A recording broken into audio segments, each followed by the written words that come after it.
Amber Dawson had butterflies in her stomach as she stepped out of the cab and onto the polished driveway of the Celestial Terrace, a renowned rooftop restaurant perched atop one of the city's most prestigious skyscrapers. Street-level noise faded into a distant hum as an elevator whooshed her up to the 40th floor, opening to reveal an opulent lobby that led into the main dining area. Gentle music drifted through the air, accompanied by the soft clink of expensive glassware. Fairy lights and candles adorned every table, forming a romantic glow that blended with the panoramic city skyline. Tonight was special for Amber. She had spent days planning every last detail. She had never been to such a high-end place, but the man she'd been chatting with online had insisted on it for their first date. Though anxious, Amber found herself actually looking forward to it. His messages had been charming and funny, and he talked about wanting to make a grand gesture. Part of her felt it was all a bit over the top, but she also craved a pinch of glamour in her otherwise routine life. Clad in a simple yet elegant black sheath dress, something she'd purchased after weeks of saving, Amber felt both excited and self-conscious. She wasn't used to wearing heels or stepping into venues where the average appetizer cost more than her grocery budget. Still, she forced her shoulders back, reminding herself she deserved to enjoy a luxurious evening. A hostess greeted her with a polite smile. "May I have your name, miss?" "Amber Dawson," she said, her voice a little breathy. "I have a reservation for two." The hostess scanned the list. "Ah, yes, right this way." A wave of relief washed over Amber. At least the reservation existed. She followed the hostess across a lavish dining area to a semi-secluded table near the glass terrace railing. The city glowed below like a sea of stars. The hostess set down two sleek menus, then discreetly left her to wait. Amber glanced at the time on her phone, 7:57 p.m. She was 3 minutes early. Her date was likely just running a bit late, right? She flipped through the menu to distract herself, but the shimmering prices made her stomach churn more than her nerves already did. Still, he had chosen the place, so presumably he was prepared for the cost. That logic helped calm her slightly. Time inched forward. 8:05, 8:10, 8:15. The waiter swung by to ask if she wanted water, or maybe to start with a drink. She politely declined anything but water, not wanting to commit to a pricey wine until her date arrived. She checked her phone repeatedly, scanning for messages. The chat thread she had with him remained stagnant. His last text had been that morning, eagerly confirming, "Looking forward to seeing you tonight." Another 10 minutes passed. Amber's hands grew damp, and embarrassment started to gnaw at her. She couldn't shake the feeling that the other guests or staff might be noticing the woman in a cocktail dress, sitting alone at an empty table. She tried to maintain her composure, but her cheeks felt warm, and the prickle of self-consciousness spread down her spine. He wouldn't stand me up, would he? By 8:30, the initial excitement had transformed into a tense ache in her chest. The waiter returned, his expression tinged with sympathy. "Ma'am, would you like to order an appetizer while you wait?" Amber forced a polite smile, hating the pity she caught in his eyes. "Not yet, thank you. I'm still expecting someone." He nodded kindly and vanished, leaving her to confront the quiet anxiety thrumming inside her. She texted her date, "Hey, everything okay? I'm here. Hope you're just caught in traffic." No response. Minutes ticked by, and humiliation grew sharper. She pictured him at home, forgetting or deciding last minute he wasn't interested after all. At a corner table near the restaurant's large bay windows sat Julian Ross, a man whose aura of quiet power marked him as someone of significance, even if no one here recognized him by face. He was the visionary founder and CEO of Ross Global Innovations, an international tech and investment conglomerate. Despite his substantial net worth and success stories splashed across business magazines, Julian preferred a lower profile. He was accustomed to making deals in boardrooms, not indulging in high-end dinners for pleasure. Tonight's reservation had been for a critical business meeting with overseas partners, which had ended sooner than expected. His associates left, leaving him to finalize some digital paperwork on his tablet. As he studied the restaurant's tasteful decor, his gaze fell upon a young woman seated alone at a table by the terrace. She wore a beautiful black dress, posture rigid, eyes darting around as though searching for someone. At first, he paid little mind. Plenty of people sat alone in nice restaurants, waiting for a partner. But over the next 15 minutes, Julian noticed her phone glancing, the forced smiles, the apologetic looks she gave to the staff. Concern stirred in him. Julian remembered exactly how it felt to be overlooked or left hanging. He'd come from humble circumstances and faced many social snubs before building his empire. Something about the woman's vulnerable, anxious expression tugged at an empathy he rarely displayed in public. He wrapped up his final business notes and powered off his tablet.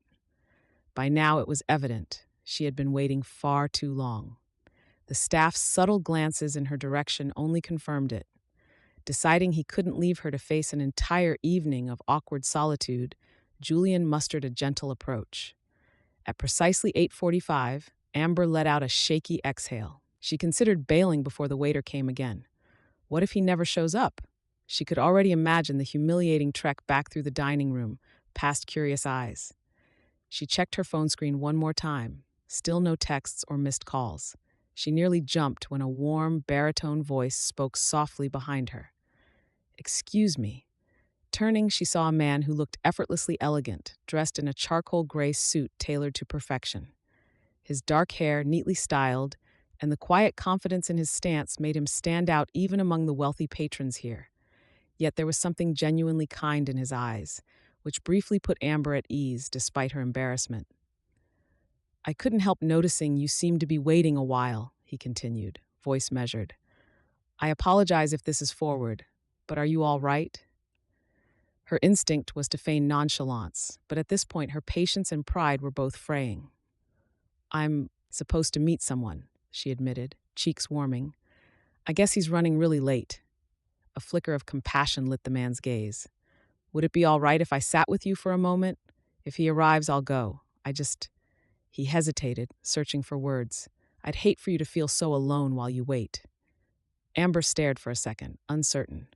Random men approaching her in a fancy restaurant wasn't something she expected, yet he sounded sincere, not at all predatory or pushy. Given the pitying glances from the staff, maybe a bit of company was better than sitting by herself. "Sure," she murmured at last, trying to keep her voice steady. "Thank you." He slipped into the seat across from her, placing a sleek silver tablet gently on the table's edge. "I'm Julian, by the way. Julian Ross." Amber managed a small smile. "Amber Dawson." They shook hands briefly, and Amber tried to ignore how soft or assured his grip felt. From the corner of her eye, she saw the waiter pause, then trot over with renewed optimism. "Good evening," the waiter said, sounding relieved. "Can I get you anything, sir?" Julian glanced at Amber. "I don't want to intrude on your night," he said quietly to her. "But if you'd allow me, I'd be happy to keep you company for dinner.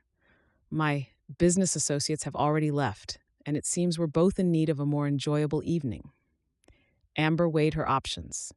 It was unconventional, yes, but so was being stood up. Something in the sincerity of his offer and the comforting timbre of his voice made her nod. "I'd like that," she admitted softly. The tension in her chest loosened a fraction. Perhaps this evening wouldn't end in total humiliation after all. Julian gestured for the waiter to bring them menus. He also ordered a bottle of the house-recommended red wine, which made Amber squirm slightly when she noticed the label's high-end brand. Before she could protest the extravagance, he gently said, "Please, let this be my treat. You shouldn't have to stress about the bill after everything else tonight." She hesitated, pride warring with gratitude, but his earnest expression swayed her. "Thank you," she whispered. Once the waiter left, Amber cleared her throat.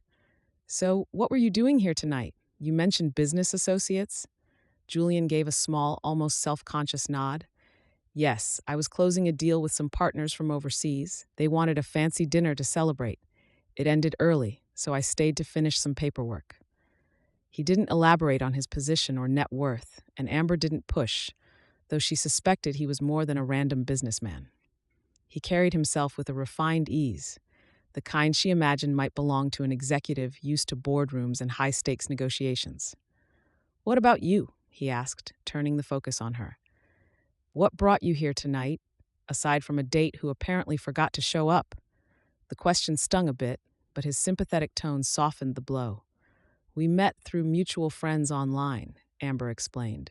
We'd been talking for a few weeks. He insisted on picking a special place. I've never really been to a high-end restaurant. I'm a public school teacher, so I'm more comfortable with pizza nights and small cafes. This was his idea. A small furrow formed between Julian's brows. It's unfortunate he decided to stand you up for his own plan. That says more about him than it does about you. Amber couldn't help a rueful laugh. Yeah, well, guess I dodged a bullet if that's how he treats people. The waiter came back with glasses of wine, elegantly pouring them each a serving. Amber inhaled the aroma tentatively. She wasn't a big drinker, but the smooth, fruity notes intrigued her. She took a cautious sip, surprised by how exquisite it tasted. The warmth eased some of her tension. They browsed the menu together, and Julian suggested dishes he'd tried before while traveling. Amber landed on a classic seared salmon. Julian chose an herb-crusted lamb dish. Their conversation flowed from small talk to more personal areas. She shared snippets of her life, her passion for teaching, how she scrimped to buy books for her classroom, and her occasional longing for a little more adventure in life. Julian listened intently, really listened. He peppered her with thoughtful questions, asking about her favorite lessons to teach and the challenges of dealing with underfunded schools. She found his genuine interest disarming. Most men she dated had glossed over her job details, bored by the lack of flash or money in it. Julian seemed fascinated, as if talking about shaping young minds was the most intriguing topic in the world. At some point, Amber's phone buzzed. She glanced down, heart fluttering, but it was only a spam message. Julian caught the disappointed flicker in her eyes. If you need to check in with him, he began, leaning back politely. She locked the phone, swallowing the pang of hurt. No, it's nothing important. By the time they finished their entrees, an hour and a half had slipped by in a swirl of conversation and laughter. The restaurant's overhead lights dimmed slightly, a sign that the peak dinner rush was winding down. A gentle breeze blew in from the open terrace doors, carrying the aroma of city air and faint car exhaust from far below. "Excuse me," said a polite voice. They looked up to see the restaurant manager standing there, smiling apologetically. "We're experiencing a brief test of our backup generator. The lights may flicker. As a gesture of goodwill, we'd like to offer you both a chance to see our exclusive rooftop overlook. It's usually reserved for private events, but, well, we'd love for you to enjoy it, perhaps with dessert if you wish." Amber smiled at Julian. He raised an eyebrow in a silent, amused query. She nodded, intrigued by the idea of a more secluded vantage point. "That sounds lovely," she told the manager. Moments later, they followed him through a side exit, up a narrow flight of steps to a hidden portion of the rooftop. This area wasn't the polished dining space, but more of an open-air platform with a low railing. The city lights stretched out in a 360-degree panorama, skyscrapers twinkling, the streets below aglow with car headlights. Overhead, the sky was a deep navy, dotted with stars that somehow pierced through the urban glow. Amber let out a soft gasp, stepping closer to the edge. The breeze tousled her hair, and she wrapped her arms around herself, both to keep warm and to ground the excitement thrumming in her. Julian stood beside her, quietly taking in the view. "It's beautiful," Amber breathed, turning to him with bright eyes. He gazed at her, noticing how the distant city light reflected in her pupils. "Yes," he said softly, "it is." They lingered in comfortable silence, letting the hush of the city night embrace them. Then, out of nowhere, Amber's phone buzzed again in her clutch bag. She fished it out, heart skipping. The screen displayed the name of the man who was supposed to be her date. Her stomach flipped. Now he was texting? She hesitated, glancing at Julian apologetically. "Sorry, let me just—" "Of course," he said, stepping back, expression neutral. Amber swiped open the message, eyes scanning it quickly. It was an excuse-filled paragraph, her date apologizing for unavoidable circumstances, something about his phone dying, his car having trouble, and a load of other improbable details. He asked if she was still at the restaurant and if he should drop by. A swirl of conflicted emotions roiled in her. Annoyance, disbelief, the residual sting of being left hanging for over an hour. She hovered her thumb over the phone, rereading the text. Then her gaze flickered to Julian, who watched her with calm respect, bracing himself for the possibility she might want to salvage her original plan. She stared at the city skyline. Did she really want to rush back to a date that had essentially ghosted her? After all the wonderful conversation with Julian, could she pretend that none of this happened and pick up with a man who only bothered to text after nearly 2 hours? Amber's chest tightened, but clarity dawned. "He says he can make it now," she muttered, bitterness creeping into her tone. She let out a shaky laugh, short and without humor. "I'm not sure why he thinks that's okay." Julian's expression was measured, but she saw a flicker of disappointment in his eyes. "If you want to see him," he began quietly, "I don't want to stand in your way. This might not have been how you intended your night to go." Amber inhaled sharply, then exhaled, letting the tension drain. She tapped a brief reply. "No need. I'm heading home. Have a good night." She hit send, then locked her phone, slipping it back into her clutch. "No," she said firmly. "If he cared, he wouldn't have left me waiting that long without a word. I'm done with that." Julian's shoulders loosened, an unspoken relief in his posture. Slowly, a smile curved his lips. "You deserve so much better than that, Amber." She returned his smile, a softness in her eyes. "Thank you for stepping in tonight. Really." They fell into a companionable silence, the distant sound of car horns a faint echo. In that quiet moment, looking out over the sparkling metropolis, Amber felt something shift. Hours ago, she'd expected heartbreak and mortification. Instead, a serendipitous twist brought her a soulful connection with a man she'd never met before. She and Julian drifted into deeper talk, the kind usually reserved for longtime friends or close confidants. Amber described her childhood, growing up with a single mother, discovering her passion for education, the joys and strains of teaching. She confessed how lonely she felt sometimes, her days spent caring for students and nights often spent grading papers. "Dating in this city can be rough," she admitted wryly. "You think you've found someone decent, and then, well, here I am." Julian leaned on the railing, his suit jacket fluttering slightly in the breeze. He opened up about how he'd come from a similar background, an immigrant family struggling to make ends meet, and how he'd gotten a scholarship for college, creating a startup in a cramped dorm before scaling it into a multi-billion-dollar tech empire. With success came a myriad of false friendships and shallow acquaintances, people who only cared about potential gains.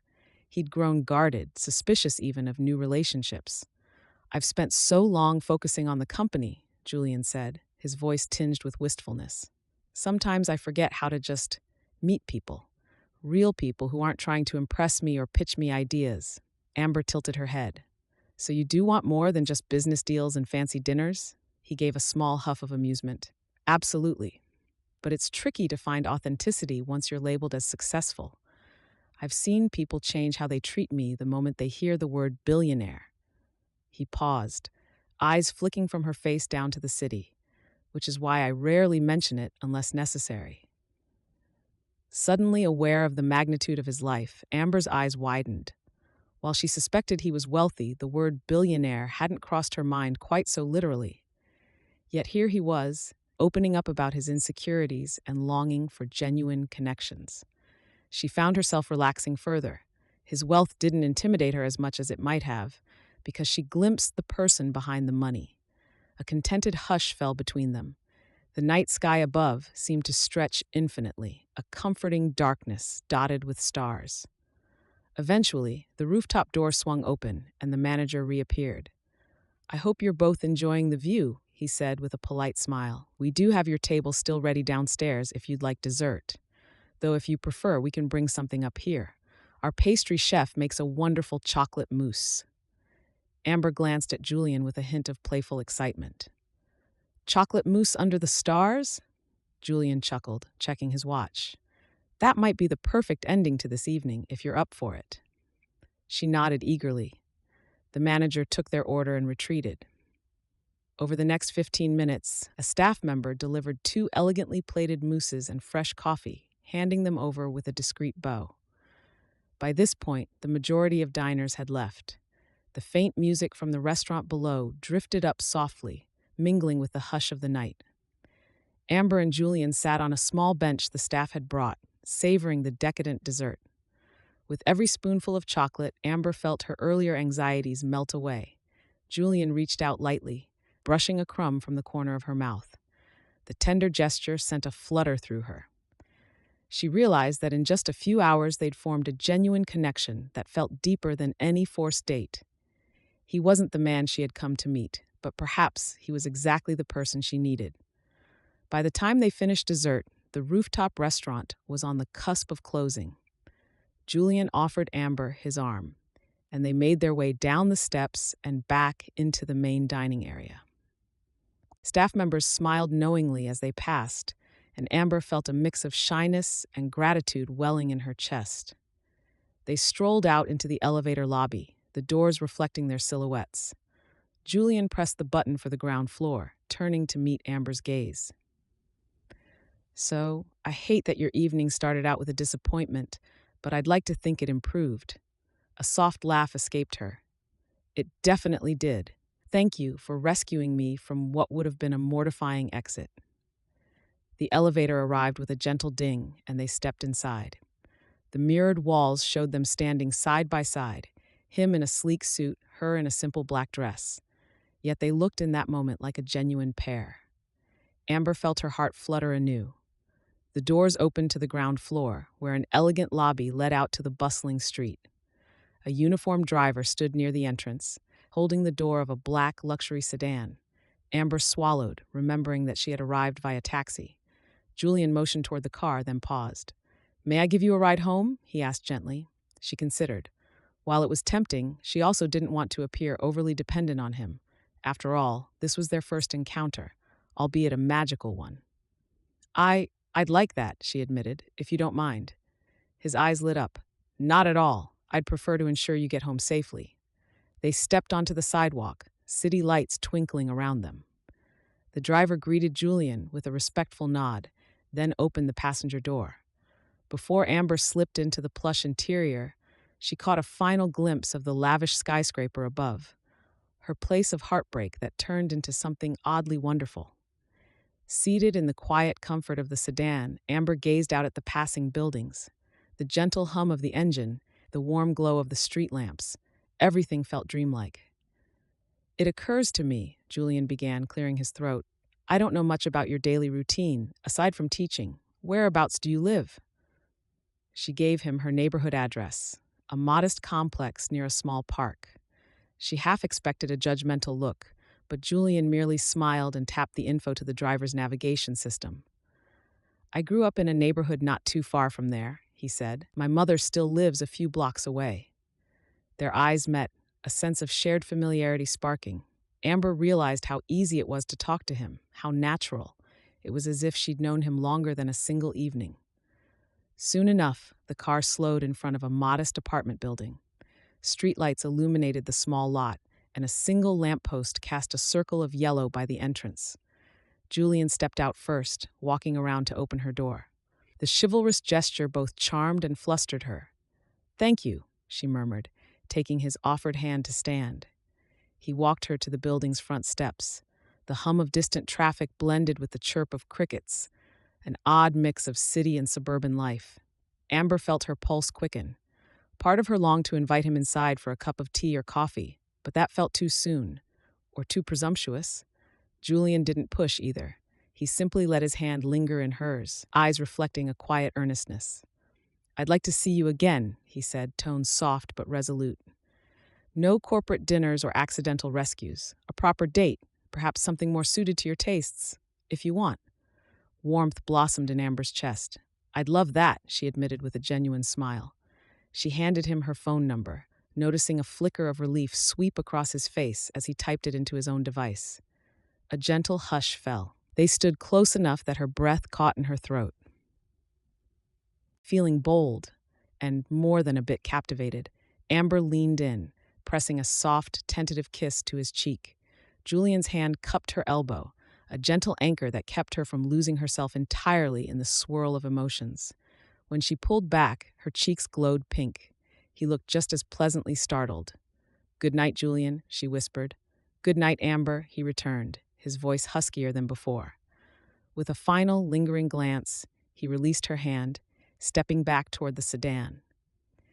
Amber slipped into her building, heart thumping like it might rattle right out of her chest. She didn't even bother to check the phone messages from the man who originally asked her out.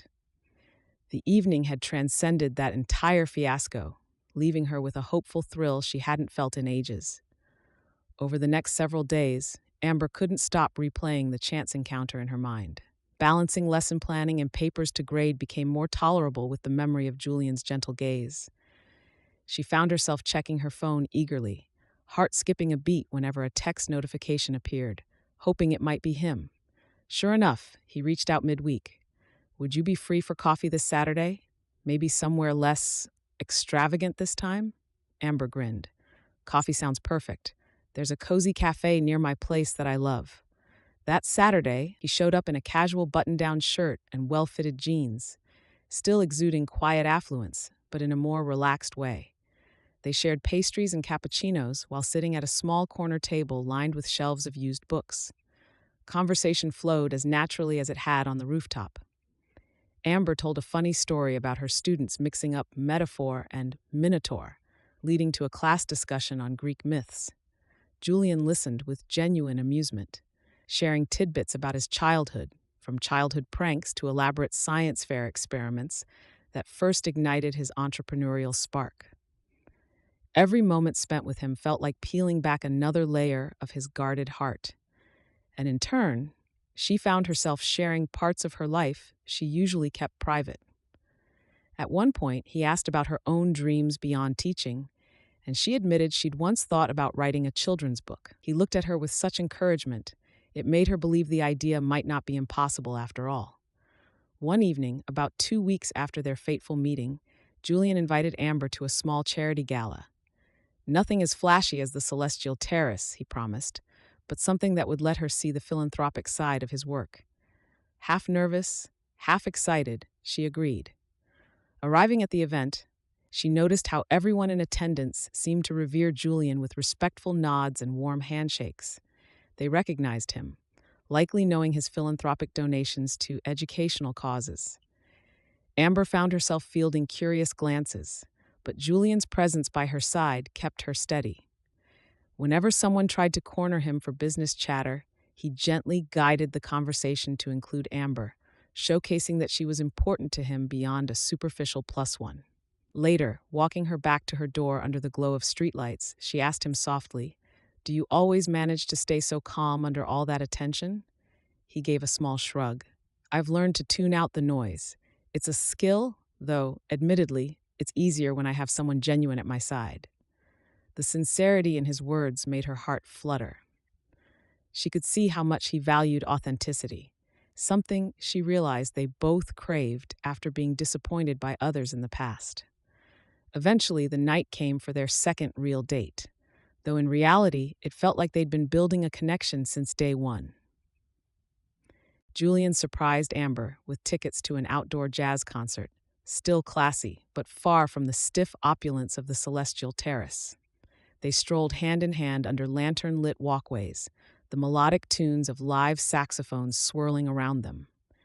During a slow, soulful number, they drifted to a quieter corner of the park. Fairy lights twinkled in the surrounding trees, and a soft breeze carried the scent of newly cut grass. Julian pulled her gently into a little dance, improvised and unhurried, pressing his forehead to hers. Amber's nerves buzzed, but in the best possible way. "I'm glad you stayed that night," she whispered, voice tremulous with emotion. "If I had left, we'd have never met." He held her closer, his breath warm against her cheek. "You're not the only one who's grateful. I was used to people seeing me as a walking checkbook or a stepping stone, but you never treated me like that." He paused, his voice faltering. "I've been trying not to rush things, but Amber, I'm falling for you." Her heart soared. She pulled back slightly to look at him, tears pricking the corners of her eyes. "I'm falling for you too," she said, a laugh escaping her. "I almost can't believe any of this is real." He cupped her face in his hands, thumbs brushing her cheeks. The ambient glow made his eyes look like polished amber, echoing her name's hue. With infinite tenderness, he dipped his head, and their lips met in a kiss that felt both like a promise and a thrilling adventure. A gentle applause arose from a passing older couple who spotted them. Amber blushed, burying her face in Julian's chest, while he chuckled and waved good-naturedly. The jazz music continued drifting on the night breeze, sealing the moment in a kind of cinematic perfection. Back at Amber's apartment building later that night, they lingered near her door, hands still entwined. She recalled the miserable feeling she'd had just a few weeks ago, sitting alone at that exclusive restaurant. It all seemed a lifetime away, now replaced by something bright and hopeful. They stepped inside for a glass of tea. Amber felt comfortable enough to invite him in. The cozy living room was lined with shelves of children's books and a few stuffed animals she used in class. Julian found it charming, running his finger along the spines of worn storybooks. "You know," he said, "it's not too late to write one of your own. I might even know a good investor who could help publish it." She laughed, swatting his arm playfully. "I'm not sure if you'd see any returns on that investment." His gaze turned serious, voice dropping to a soft warmth. "I don't need returns when it comes to you, Amber. I just want to support the dreams you've buried for too long." Moved by his sincerity, she rose on tiptoe to plant a lingering kiss on his lips. The mood was gentle and affectionate, as though the entire universe had conspired to transform her worst fear, being stood up, into the best twist of fate she could imagine. For the first time, she truly believed that heartbreak could pivot into joy if you met the right person at the right moment. In her living room, with a mug of tea in hand, she quietly thanked whatever cosmic alignment or accidental fortune had led Julian to her table that night. Though their future held countless unknowns, a powerful billionaire CEO and a dedicated teacher forging a life together wasn't exactly an everyday scenario. Both felt ready to face whatever came next. After all, they had found each other in the midst of embarrassment and disappointment and turned it into something real, something they both believed was worth fighting for. And to think, it all began with a text that never came in time, a pair of anxious eyes scanning a glamorous rooftop, and a man who refused to leave a stranger feeling alone when she needed a friend the most. They would forever remember that evening as the moment they both stepped into a new story, one that proved sometimes you have to be stood up to truly find the person who'll stand by your side.